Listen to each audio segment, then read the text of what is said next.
இப்ப so we are going to find the midpoint for line segment when the two coordinates points are given. Coordinates points வந்து x1, y1 அடுத்தது x2, y2 அப்படின்னு கொடுத்துருவாங்க. So இப்படி இருக்குதுன்னா இந்த ரெண்டு பாயிண்ட்ஸும் இது A பாயிண்ட் இது B பாயிண்ட் அப்படின்னு வச்சுக்கோங்க. So this point is located here and also this point is located here. அப்படிங்கல where is the mid point coordination அப்படி கேட்டாங்கன்னா எக்ஸ் கமா ஒய் கேட்க போறாங்க. அப்படிங்கும்போது நம்ம மிட் பாயிண்ட் எப்படி கண்டுபிடிப்போம்னா ரொம்ப ஈஸி. இந்த எக்ஸ் கமா ஒய் கண்டுபிடிக்கிறோம்ல அது வந்து மிட்ல இருக்கும் போது ஸோ இந்த லென்த்தை வந்து பைசெக்ட் பண்ற மாதிரி இந்த பைசெக்ட் பண்ற மாதிரி ஒரு லைன் கிராஸ் ஆச்சுன்னா எங்க போகும்? இந்த மிட் பாயிண்ட் வழியா போகும். சரிங்களா? ஓகே, அப்ப அந்த எக்ஸ் கோஆர்டினேட் ஒய் கோஆர்டினேட்டை கண்டுபிடிக்கணும். ஸோ இது ரெண்டுக்கும் இந்த ரெண்டு கோஆர்டினேட்ஸ்க்கும் இடையில இது எக்ஸாக்டா மிட்ல இருக்கு. அதனாலதான் மிட் பாயிண்ட் சொல்றோம். ஸோ அந்த மிட் பாயிண்ட்டை கண்டுபிடிக்கிறதுக்கு ஃபார்முலா என்னன்னா மிட் பாயிண்ட்ஸ் ஆஃப் ஏபி இங்க என்ன சொல்லலாம் அப்படின்னா இந்த x1ஐயும் இந்த x2ஐயும் ஆட் பண்ணும் டிவைடட் பை 2 போட்டுக்கோ. அது எதுக்கு ஈக்குவலா இருக்கும்? எக்ஸுக்கு ஈக்குவலா இருக்கும். அடுத்தது இந்த y1ஐயும் y2ஐயும் ஆட் பண்ணு டிவைடட் பை 2 போட்டுக்கோ. அது yக்கு ஈக்குவலா இருக்கும். அப்ப x, y தான் மிட் பாயிண்ட். இப்ப x, y தான் மிட் பாயிண்ட். நம்ம அந்த x, yக்கு பதிலா நம்ம என்ன எழுதலாம்? x1 plus x2 divided by 2 plus y1 plus y2 divided by 2. so இதுதான் என்னவா இருக்க போகுது? Mid point of given line segment அப்படின்னு நம்ம சொல்ல முடியும். இப்ப ஆக்சுவலா ஆமா இப்ப பாத்தீங்கன்னா இங்க பிளஸ் போட்டோம், கமா போடணும். சரிங்களா? ஏன்னா எக்ஸ் கமா ஒய் எக்ஸுக்கு பதிலாக இதை ஃபுல்லா ஹோலா இது இருக்கு ரெப்ரசென்ட் பண்ணுது. இது எல்லாமே எக்ஸ், இது எல்லாமே ஒய். சரியா? அப்ப இந்த எக்ஸ் கமா ஒய்ங்கிறது மிட் பாயிண்ட். அதை நம்ம எப்படி கிவன் செட் ஆஃப் பாயிண்ட் கொடுத்துருக்காங்களா அதுல இருந்து நம்ம x1 plus x2 divided by 2 y1 plus y2 divided by 2 போட்டோம்னா ஈஸியா கிடைச்சிடும். சரி, இது நமக்கு தெரியுது. சரி, ஒரு ஆக்சுவலா ஒரு பாயிண்ட்ஸ் கொடுத்துருக்காங்கன்னா அதுல இருந்து எப்படி கண்டுபிடிக்கலாம் பார்க்கலாமா? ஃபார் எக்ஸாம்பிள் -2, 3 அடுத்தது and -6, -5 இப்படி கொடுத்துருக்காங்க. ஸோ இதோட மிட் பாயிண்ட் என்னன்னு கேட்கறாங்க. சரிங்களா? இப்ப மிட் பாயிண்ட் என்னன்னு கேட்கும் போது நம்ம ஈஸியா கண்டுபிடிச்சிடலாம்ல, நமக்கு தான் ஃபார்முலா தெரியும்ல. அப்ப மிட் பாயிண்ட்ங்கிறது என்ன? x1 plus x2 whole divided by 2, y1 plus y2 whole divided by 2 இப்படி நமக்கு தெரியும். ஸோ இங்க எனக்கு இதை x1ன்னு வச்சுக்கோங்க, இதை y1ன்னு வச்சுக்கோங்க, இங்க x2ன்னு வச்சுக்கோங்க, y2ன்னு வச்சுக்கோங்க. Just keep it like that.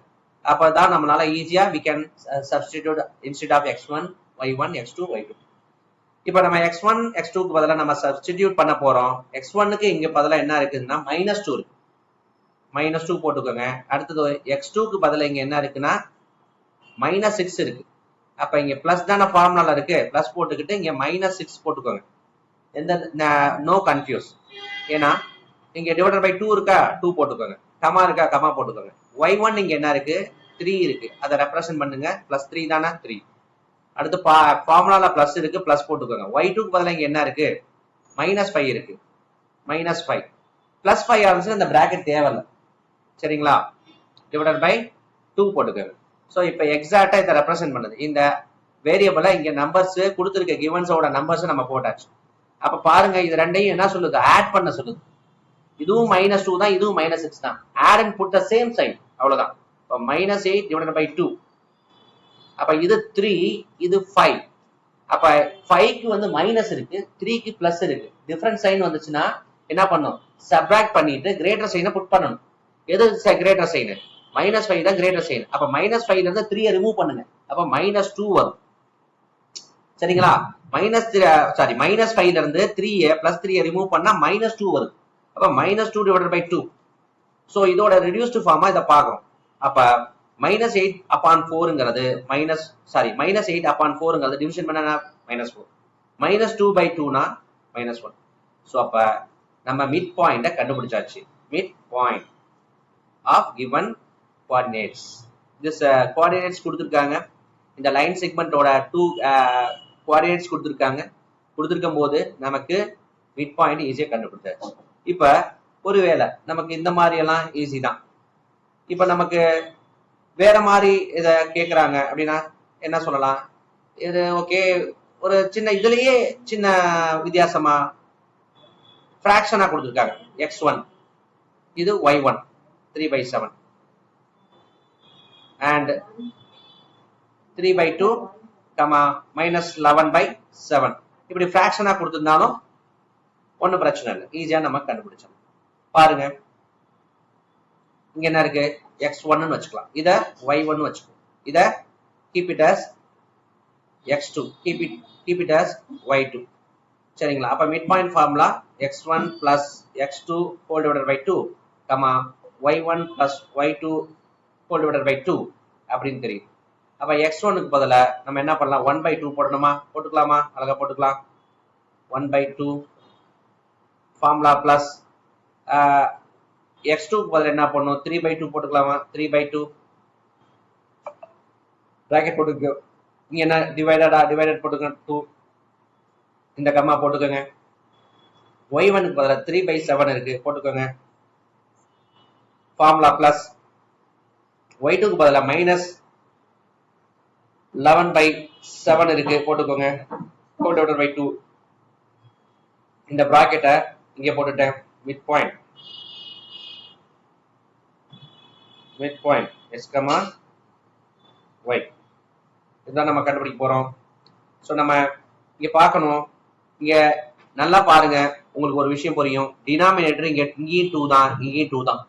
அப்ப டினாமினேட்டர் சேமா இருந்துச்சுன்னா எல்சிஎம் எடுக்க தேவையில்ல. இப்படி போட்டுட்டு ஹோல் டிவைடட் பை போட்டு 2 போட்டுக்கோங்க. இங்க 1 + 3 போட்டுக்கோங்க. சரிங்களா? அப்ப இதை நான் என்ன பண்ணிட்டேன்? மெர்ஜ் பண்ணிட்டேன். ஹோல் இதையும் என்ன பண்ணிருக்கேன்? அப்படியே இப்படி எழுதிட்டேன். சரிங்களா? இப்படி எழுதிட்டேன். ரைட். அடுத்தது இந்த டிவைடட் போட்டுக்கோங்க. 2 இங்க கம்மா இருக்குல்ல, இங்க கம்மா போட்டுக்கோங்க. இந்த ஓபன் பிராக்கெட் பண்ண க்ளோஸ் பண்ணிக்கோங்க. அடுத்து இங்க என்ன இருக்கு? 7 தானே இருக்கு. அப்படியே இந்த 7 சேம் டினாமினேட்டர் 7 போட்டாச்சு. மேல என்ன இருக்கு? 3 - 11. அப்ப 3 - 11 போட்டுக்கணும். சரிங்களா? இங்க இருக்கிறத அப்படியே எல்சிஎம் எடுத்து எழுதி, அப்படியே எல்சிஎம் ஃபார்ம்ல என்ன பண்ண கம்பைன்டு ஃபார்ம்ல எழுதியாச்சு. கீழே இருக்க டினாமினேட்டர் சேமா இருக்குல்ல, அப்படி எழுதியாச்சு. ஏன்னா எல்சிஎம் எடுக்க தேவையில்லை. ஹோல் டிவைடட் பை 2 இருக்கு, 2 போட்டாச்சு. Close bracket. சரிங்களா? இதை ரொம்ப ஒன்னும் பெருக்க ஆகணும். நான் உங்களுக்கு வித்தியாசப்படுத்தி காட்டணும்னு இவ்வளவு தூரம் எழுதுறேன். உங்களுக்கு ஈஸியா இருந்துச்சுன்னா நீங்க அடுத்தடுத்த ஸ்டெப்புக்கு போயிருங்க. எல்லாத்துக்குமே எளிமையா புரியணுங்கிறதுக்கோசம் தான் இது. சோ உங்களுக்கு சுத்தமா மேக்ஸ் எனக்கு பிடிக்காது அப்படின்னு சொல்றவங்களுக்கும் எளிமையா புரியறதுக்காக தான் இவ்வளவு எலாபரேஷன், இவ்வளவு டீடைல். சரிங்களா? அப்ப எல்லாம் யூனிவர்சலா புரியணுங்கிறதுக்கோசம் தான் இவ்வளவு டீடைல். இல்லைன்னா இவ்வளவு டீடைல் தேவையில்லை. சரி, ரைட். அப்ப பாத்துட்டீங்கன்னா 4/2ன்னு இதை சொல்லலாம். இந்த பிராக்கெட்ல இருக்கிறத ஹோல் டிவைடட் பை 2 இங்க கமா போட்டாச்சு. இங்க -11ல 3 ரிமூவ் பண்ணணும். -11ல 3 ரிமூவ் பண்ணோம்னா -8/7 வருது. Whole divided by 2. சரிங்களா? சரிங்க சார், இப்படி இருக்குது. இப்ப இதை என்ன பண்ணலாம் அப்படின்னா நல்லா புரிஞ்சுக்கணும். 4/2ங்கிறது ஒரு ஃபிராக்ஷன். 4/2ங்கிறது ஒரு ஃபிராக்ஷன். அப்ப இங்க 2ங்கிறது ஃபிராக்ஷனா கன்சிடர் பண்ணிக்கோ. 2/1ன்னு வச்சுக்கோ. இங்க 2/1ன்னு வச்சுக்கோ. சரிங்களா? அப்ப ஆக்சுவலா இங்க என்ன பண்ணுது? இந்த பிராக்கெட் டிவைடட் பை 2/1. இதை நான் என்ன பண்ண போறேன்? இதுல 4/2ன்னு போட்டுட்டு டிவிஷன் தானே இது. 2/1 இன்ட்டு போட்டு 1/2ன்னு எழுதிக்கலாம். எழுதிட்டு என்ன பண்ணலாம்னா 4 × 1 4ன்னு எழுதிக்கலாம். 2 × 2 4ன்னு எழுதிக்கலாம். சரிங்களா? அப்ப இந்த டோட்டலும் என்ன எழுதிக்கலாம்? 4/4ன்னு எழுதிக்கலாம். எப்படி பண்ணிருக்கேன்னு புரியுதா? அப்ப இந்த ஸ்டெப்புக்கு பதிலா என்ன பண்ணிக்கோங்க? 4/4. 4/4னா 1 வந்துடும். சரிங்களா? அப்ப டோட்டல் என்ன வந்துடும்? 1 வந்துடும். இங்க ஈக்குவல் போட்டுக்கலாமா? ஈக்குவல் போட்டு இங்க 1 போட்டுக்கலாமா? இந்த கமா போட்டுக்கலாமா? இங்க ரஃப் ஒர்க்கா போட்டிருக்கேன். அடுத்தது பாருங்க, இந்த 8/7 இருக்கா? 8/7 -8/7 இன்ட்டு போட்டுட்டோம். ஏன்னா டிவிஷன் தானே இருக்கு. ரெசிப்ரோக்கல் எடுத்து மல்டிப்ளை பண்றோம். டிவிஷன் போட்டுட்டு இன்ட்டு போட்டுட்டேன். 2/1 1/2 எழுது. அப்ப இந்த -8 × 1 -8, 7 × 2 14. அப்ப கேன்சல் அவுட் பண்ணோம்னா என்ன வருது? இங்க 4 வருது, இங்க 7 வருது. 4 -4 இங்க 7. புரிஞ்சா? சரி, இப்படிதான் நமக்கு இது புரியுது. அப்ப என்ன வருது? -4/7னால -4/7 போட்டுக்கலாம். அப்ப மிட் பாயிண்ட் என்னவா இருக்கும்? மிட் பாயிண்ட் வந்து ஈஸியா நமக்கு தெரியுது. என்னது அப்படின்னா மைனஸ் என்ன வருது, -7 1, -4/7 வருதா. இப்ப நம்ம மிட் பாயிண்ட 1, -4/7 கண்டுபிடிச்சிட்டோம். சரி, இப்ப நமக்கு கொடுத்திருக்க இந்த சம்மோட மிட் பாயிண்ட்ஸ் நமக்கு என்னன்னு கண்டுபிடிச்சிருக்கோம். 1/2, 3/7, 3/2, -11/7 அப்படிங்கிற கோஆர்டினேஷன் பாயிண்ட் கொடுத்திருக்காங்க. ஸோ இந்த கொடுத்திருக்க இந்த நம்மளா சூஸ் பண்ணிக்கிட்டோம். இதை சூஸ் பண்ணிட்டு அதுக்கு நம்ம மிட் பாயிண்ட் கண்டுபிடிச்சிருக்கோம். சரிங்களா, இங்க மைனஸ் பதில பிளஸோ, பிளஸ் பதில மைனஸோ வந்துச்சுன்னா ஆன்சர் வேரி ஆகும். சரி, ரைட். அடுத்தது பாருங்க, இப்போ ஒரு அப்ளிகேஷன் மாதிரி பார்ப்போம். இப்போ ஒரு சர்க்கிள் இருக்கு. சர்க்கிள் இருக்குதுன்னா அதுக்கு ஒரு டயாமீட்டர் இருக்கும் இல்லையா, டயாமீட்டர் இருக்கும்.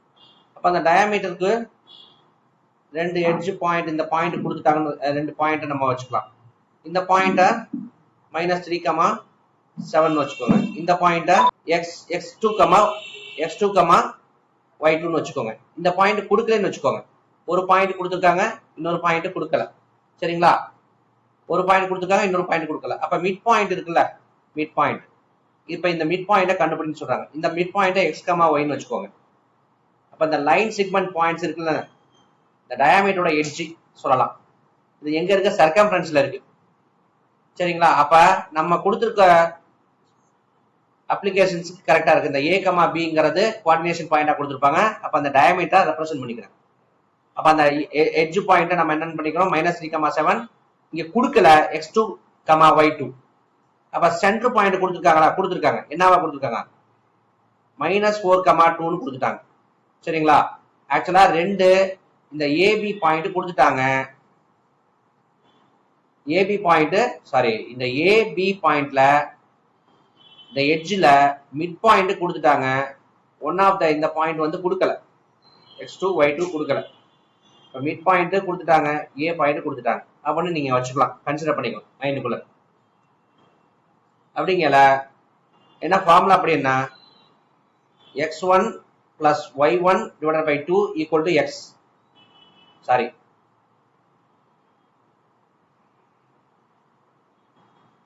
x1 plus x2 divided by 2 equal to x. y1 plus y2 divided by 2 equal to y. இதான மிட் பாயிண்ட் ஃபார்முலா. ஆக்சுவலா இங்க நமக்கு என்ன இருக்கு, x1 இது y1, இங்க x2 y2. இது இல்ல, இதுவும் இல்ல. இப்ப x1 y1 மட்டும் இருக்குது. இப்ப -3 பிளஸ் இந்த இல்ல x2 divided by 2, அது எதுக்கு ஈக்குவல், இந்த 4க்கு ஈக்குவல், -4க்கு ஈக்குவல். சரியா, இங்க y1 என்ன 7, இங்க ஃபார்முலா பிளஸ் y2 வந்து இல்ல, டிவைடட் பை 2, இந்த ஃபார்முலா படி ஈக்குவல் டு y, இந்த 2. சரிங்களா, அப்ப மிட் பாயிண்ட் ஃபார்முலா, மிட் பாயிண்டே கொடுத்துட்டாங்க, அதனால நம்ம ஈக்குவேட் பண்றேன். ஈக்குவேட் பண்ணி இந்த ஃபார்முலாவை சால்வ் பண்ணனா எனக்கு ஆன்சர் கிடைச்சிடும். இந்த ஃபார்முலா சால்வ் பண்ணலாமா, எனக்கு என்ன வேணும், x2 தானே வேணும், y2 தானே வேணும், மீதி எல்லாத்தையும் அல்ஜிப்ரா படி நம்ம பண்ணுவோம். ஸோ அப்போ இந்த 2 டிவிஷன்ல இருக்க 2 இங்கிட்டு போனா, இந்த டிவிஷன்ல இருக்கிறது தான் ஃபர்ஸ்ட் பண்ணணும், நம்ம 3 இங்கிட்டு கொண்டு போக கூடாது. டிவிஷன்ல இருக்க 2 இங்கிட்டு கொண்டு போனா -4 × 2 -8 வரும். அதுக்கப்புறம் ரிமைனிங் என்ன இருக்கு அதை அப்படியே எழுதுங்க, -3 + x2. இப்ப இந்த -3 இங்கிட்டு கொண்டு போனா x2 மட்டும் கிடைக்கும். x2 = -8 + 3. இந்த -3 இங்கிட்டு போனா +3. ஸோ அப்ப என்ன வரும், -5 வரும். அப்ப x2 வந்து -5 தெரிஞ்சுக்கிறீங்க. சரிங்களா, ரைட். அப்ப y2 என்ன வரும், இந்த 2 இங்கிட்டு கொண்டு போனீங்கன்னா என்ன வரும், இந்த 2 இங்கிட்டு கொண்டு போனா 2 2s are 4 வரும். ரிமைனிங் என்ன இருக்கு அப்படி எழுதுங்க. இந்த 7 இங்கிட்டு கொண்டு போனீங்கன்னா என்ன ஆகும், இங்க 7 வந்து என்ன ஆப்ரேட் பண்ணுது, இங்க வந்து அடிஷன் பண்ணுது, இங்கிட்டு போனா மைனஸ். ஸோ 4 அப்படியே இருக்கு, -7 வந்து. அப்போ y2 வந்து -7ல இருந்து 4 ரிமூவ் பண்ணீங்கன்னா -3 தான். சரிங்களா, அப்ப y2 தெரியுது. அப்ப அதர் கோஆர்டினேஷன் பாயிண்ட் தெரிஞ்சிருச்சு. இந்த சர்க்கம்ஃபரன்ஸ்ல இருக்க ஒரு கோஆர்டினேஷன் பாயிண்ட் கொடுத்துட்டாங்க, அதர் கோஆர்டினேஷன் பாயிண்ட் கண்டுபிடிச்சிட்டோம். ஏன்னா mid point, centre of the circle mid point consider பண்ணது கொடுத்துட்டாங்க. ஸோ இந்த கணக்கை நம்ம எப்படி ஆப்ரேட் பண்ணி தெரிஞ்சுக்கிட்டோம். சரிங்களா. இப்ப பாருங்க, இந்த மிட் பாயிண்ட் ஃபார்முலாவோட அப்ளிகேஷன் சம் தான் நம்ம இப்ப பார்க்க போறோம். இப்ப ஒரு சம் இப்படி கொடுத்துருக்காங்க. ஒரு ட்ரையாங்கிளுக்கு 3 சைட்ஸ் இருக்கும் இல்லையா? சரி, அப்ப 3 சைட்ஸ் இருந்துச்சுன்னா அதோட வெர்டெக்ஸ் என்னவா இருக்கும்? வெர்டெக்ஸ் வந்து 3 வெர்டெக்ஸ் இருக்கும். அப்ப இங்க ஒரு வெர்டெக்ஸ், இங்க ஒரு வெர்டெக்ஸ், இங்க ஒரு வெர்டெக்ஸ். இங்க ஒண்ணு, இங்க ஒண்ணு, இங்க ஒண்ணு. சரிங்களா? அப்ப இத வந்து x1, y1 வச்சுக்கோங்க. இங்க x2, y2 வச்சுக்கோங்க. மூணாவது வெர்டெக்ஸ் இருக்கனால x2, x3, y3 வச்சுக்கோங்க. ஆக்சுவலா இதுக்கு மிட் பாயிண்ட் இருந்துச்சுன்னா, மிட் பாயிண்ட் இந்த ஒரு ஸ்ட்ரைட் லைன் தானே, இது ஒரு லைன் செக்மெண்ட் தானே, இதோட மிட் பாயிண்ட் இங்க இருக்குது. இது ஒரு ஸ்ட்ரைட் லைன் தானே, லைன் செக்மெண்ட் தானே, இதோட மிட் பாயிண்ட் எங்க இருக்கு? இங்க இருக்கு. இது ஒரு ஸ்ட்ரைட் லைன் தானே, இது ஸ்ட்ரைட் லைன் தானே, லைன் செக்மெண்ட் தானே, இதோட மிட் பாயிண்ட் இங்க இருக்கு. இப்படி கொடுத்துட்டாங்கன்னு வச்சுக்கோங்க, மிட் பாயிண்ட் கொடுத்துட்டாங்கன்னு வச்சுக்கோங்க. என்னவா? இதோட மிட் பாயிண்ட் வந்து 2, 4 கொடுத்துட்டாங்க. இதோட மிட் பாயிண்ட் வந்து -2, 3 கொடுத்துட்டாங்க. இதோட மிட் பாயிண்ட் வந்து 5, 2 கொடுத்துட்டாங்க. சோ இப்படி இருக்கல the vertex இருக்குல்ல, 3 vertex x1, y1, x2, y2, x3, y3 to find கண்டுபிடிங்கன்றாங்க. கண்டுபிடிச்சிடலாமா? அப்ப இதுக்கு கொஞ்சம் எளிமையா, ரொம்ப பெரிய டீட்டெயிலாவே நடத்துறேன், ஸ்டெப்பை ஸ்கிப் பண்ணாம. ஸோ உங்களுக்கு எல்லாத்துக்கும் புரியுற மாதிரி ஒரு ஃபார்மேட்டை கொடுக்குறேன். சரிங்களா? ரைட். இப்ப இது ஒரு ஸ்ட்ரைட் லைனா கன்சிடர் பண்ணிட்டீங்கன்னா, ஆக்சுவலா இதை ஏ வச்சுக்கோங்க, இங்க பின்னு வச்சுக்கோங்க, இதை சின்னு வச்சுக்கோங்க. அப்ப ஏபி ஸ்ட்ரைட் லைன் தானே, ஏபியோட ஸ்ட்ரைட் லைன். அப்ப என்னது? x1, y1, x2, y2 தானே. இப்ப பாத்தீங்கன்னா x1 என்ன தெரியாது, x2வும் தெரியாது. x1 by x2 divided by 2. இந்த x1 plus x2 divided by 2ன்னு போட்டா அது எதுக்கு ஈக்குவலா இருக்கணும்? இந்த ரெண்டுக்கு ஈக்குவலா இருக்கணும். அதான அதோட மிட் பாயிண்ட். சரி, அடுத்தது y1 plus y2 divided by 2, அது எதுக்கு ஈக்குவலா இருக்கணும்? 4க்கு ஈக்குவலா இருக்கணும். சரிங்களா? அப்ப இத பாருங்க, இந்த ஈக்குவேஷனையும் இந்த ஈக்குவேஷனையும், இந்த 2 டிவிஷன் இருக்கு, இது போனா மல்டிப்ளை ஆகும். அப்ப x1 plus x2 equal to 4. இத பாருங்க, இது ஈக்குவேஷன் 1ன்னு வச்சுக்கோங்க. இது என்னது? 2 இங்க டிவிஷன் இருக்கு, இது போனா மல்டிப்ளை ஆயிடும். இப்போ y1 plus y2 equal to 8ன்னு வச்சுக்கோங்க. இது 2, ஈக்குவேஷன் 2ன்னு வச்சுக்கோங்க. அடுத்து பாருங்க, இந்த ஈக்குவேஷன் எடுத்துக்கோங்க. எடுத்துட்டு என்ன பண்ணுங்க, x2 plus x3 divided by 2, அது என்ன வரும்? x2 plus x3 divided by 2 என்ன வரும்? -2 வரும். அதே மாதிரி y2 plus y3 divided by 2. ஏன் இங்க 3 போடுறோம்னா, வெர்டெக்ஸ் இங்க டிஃபரெண்ட் பாயிண்ட்ஸ் நம்ம இது பண்ணிக்கலாம், குழப்பிக்க வேண்டாம். இந்த ரெண்டு ஸ்ட்ரைட் லைன் அதோட மிட் பாயிண்ட், இந்த ரெண்டு ஸ்ட்ரைட் லைனோட எட்ஜ் கொடுத்துட்டாங்க, மிட் பாயிண்ட் அவ்வளவுதான், ஈக்குவல் டு 3. ஸோ இதோட அப்படியே மிட் பாயிண்ட்னால இதை நான் ஈக்குவேட் பண்ணிக்கிட்டேன். சரிங்களா? ஈக்குவேட் பண்ணி இது எப்படி வருது அப்படின்னா, x2 plus x3 equal to -4. ஏன்னா 2 into -2 4 வரும். இங்க பாத்தீங்கன்னா இந்த 2 into 3 6 வரும். அப்ப y2 plus y3 equal to 6 வரும். அப்ப இது ஈக்குவேஷன் 3 வச்சுக்கோங்க, ஈக்குவேஷன் 4 வச்சுக்கோங்க. சரிங்களா? அடுத்தது என்ன இருக்கு பாருங்க, இந்த ரெண்டு பாயிண்டையும் வச்சுக்கலாம். இந்த ரெண்டு பாயிண்ட் வச்சுட்டோம்னா x3 plus x1 divided by 2 equal to என்ன? 5. சரிங்களா? அடுத்தது y3 plus y1 divided by 2 equal to 2. So இதை ரெண்டையும் சிம்பிளிஃபை பண்ணலாம். சிம்பிளிஃபை பண்ணி ஒரு ஈக்குவேஷன் எழுதிக்கலாம். என்ன எழுதலாம்? x3 plus x1 equal to, இந்த 2 5s are 10 வந்துடும். இது ஈக்குவேஷன் 5. இங்க y3 plus y1 equal to 2 into 2 4 வந்துடும், ஈக்குவேஷன் 6. அப்போ மொத்தம் நமக்கு எத்தனை ஈக்குவேஷன் கிடைச்சிருக்கு? ஈக்குவேஷன் 1 வந்து கிடைச்சிருக்கு, ஈக்குவேஷன் 2 வந்து ஈக்குவல் டு 8 கிடைச்சிருக்கு, ஈக்குவேஷன் 3 வந்து என்ன வருது? x2 x3 equal to -4 கிடைச்சிருக்கு, ஈக்குவேஷன் 4 வந்து y2 plus y3 equal to 6 கிடைச்சிருக்கு, ஈக்குவேஷன் 5 வந்து x1 x3 ஈக்குவல் டு 10 கிடைச்சிருக்கு. ஈக்குவேஷன் 6 வந்து y3 plus y1 equal to 4 கிடைச்சிருக்கு. சரி, இது எல்லாத்தையுமே டேலி பண்ணலாமா?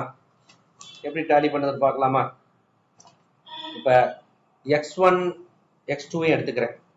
x1 x2 எடுத்துட்டு x1 x2 எடுத்துக்கிறேன். Equation x1 plus x2 equal to எவ்வளவு வருது? 4 வருதா? அதே மாதிரி x1 இருக்கிற ஈக்குவேஷன் அதர் ஈக்குவேஷன் என்ன இருக்குன்னு பாருங்க. 1 முடிஞ்சிருச்சு. x1 வேற எதுல இருக்குதா? இதுல இருக்குது பாருங்க. x1 plus x3 equal to 10 இருக்கா? அப்ப இங்க எழுதிக்கலாம் x1 plus x3 equal to 10 இருக்கு. சரிங்களா? இப்ப நான் இந்த x1 கேன்சல் அவுட் பண்ணிட்டேன்னா மத்த என்னதுன்னு பாருங்க. x1 கேன்சல் அவுட் பண்ணோம்னா இதை மைனஸ் போடணும், இங்க மைனஸ் போடணும், இங்க மைனஸ் போடணும். போட்டோம்னா x1 plus x1 minus x1 0 ஆயிடும். ரிமைனிங் என்ன இருக்கு? x2 minus x3 இருக்கு. ஈக்குவல் டு பிளஸ் போட்டுக்கோங்க. x2 minus x3 equal to minus 10ல இருந்து பிளஸ் 4 ரிமூவ் பண்ணிட்டா minus 6 வரும். சரிங்களா? இது என்னது? x2ஐயும் x3ஐயும் வச்சு ஈக்குவேஷன். x2ஐயும் x3ஐயும் வச்சு ஈக்குவேஷன். இது ஏன்னு வச்சுக்கணும். ஈக்குவேஷன் ஏ. இந்த x2ஐயும் x3ஐயும் வச்சு ஏதாவது ஃபார்முலா இருக்கான்னு பாருங்க. x2 x3 x2 x3 இருக்குதா? இல்ல. x2 x3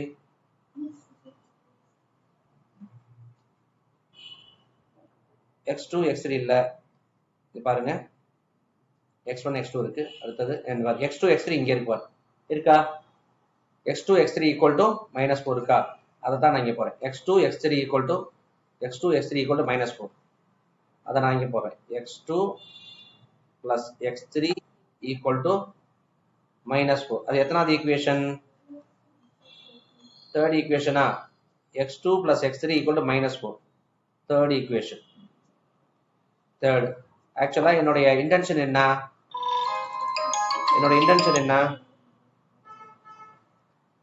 இந்த கேன்சல் பண்ணணும். சரிங்களா? சார் ஒரு 5 நிமிஷத்துல வந்துருவார் சார். ஹலோ, கிளாஸ்ல ஒரு 5 நிமிஷம். சரிங்க சார். ஓகே. இப்போ என்னோட இன்டென்ஷன் என்ன? இந்த x3 இயல்பாவே கேன்சல் ஆயிடும் பாருங்க. இங்க பிளஸ் x3 இருக்கு, மைனஸ் x3 இருக்கு. அதனால இங்க சைனை நான் சேஞ்ச் பண்ண வேண்டியதில்லை. கேன்சல் ஆகி நேச்சுரலாவே கேன்சல் ஆயிடும். இது கேன்சல் ஆயிட்டா என்ன கிடைக்குது? இதுவும் x2 இதுவும் x2. அப்ப 2x2 இல்லையா? 2x2 x2 கீழே போட்டுக்கோங்க. சப்ஸ்டிட்யூட்ல போட்டுக்கோங்க. 2x2 x2 plus x2 2x2 minus x3 plus x3 0 ஆயிடும். இங்க ஈக்குவல் இருக்கு, ஈக்குவல் போட்டுக்கிட்டோம்.